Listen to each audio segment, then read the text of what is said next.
ஒரு ஸ்ட்ரோக் பேஷண்ட்டை ட்ரீட் பண்ணுறதுக்கு எந்த மெத்தட் வந்து ரொம்ப எஃபெக்டிவான மெத்தட், என்ன ரீஹாபிலிட்டேஷன் வந்து எஃபெக்டிவான ரீஹாபிலிட்டேஷன் அப்படின்றது கேட்பாங்க.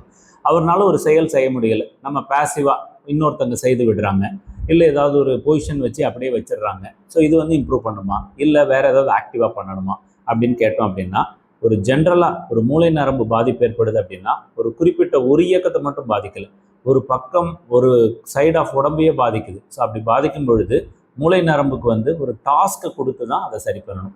அந்த மாதிரி பண்ணுற டெக்னிக் பேர் டாஸ்க் ஸ்பெசிஃபிக் அப்ரோச் அப்படின்னு சொல்லுவோம்.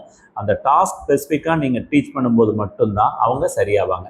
ஸோ அதனால் மோஸ்ட்லி வந்து ஸ்ட்ரோக் ரீஹாபிலிட்டேஷனோட சக்ஸஸ் அவுட்கம் ஒரு ஃபைனலாக நல்ல ஒரு ஃபைனஸ்ட் மூமெண்ட் ஒருத்தங்களுக்கு வரணும் அப்படின்னா அவங்களோட active participation very very important. ஒரு டாஸ்க் வந்து இப்போ ஒரு எக்ஸாம்பிள், நான் ஒரு ஷர்ட் பட்டன் போடுறது ஒரு டாஸ்க். அந்த டாஸ்க்கை வந்து ரிப்பீட் பண்ண தான் அதை சார்ந்த எல்லா தசைகளும் வேலை செய்யும். ஸோ அதனால் எப்பயுமே ஒரு டாஸ்க் ஸ்பெசிஃபிக்காக ஒரு டாஸ்க் பேஸ் பண்ணி நீங்கள் ட்ரீட் பண்ணீங்க அப்படின்னா கண்டிப்பாக அதனுடைய அவுட்கம் வந்து ரொம்ப ஃபைனஸ்ட்டாக இருக்கும். நன்றி, வணக்கம்.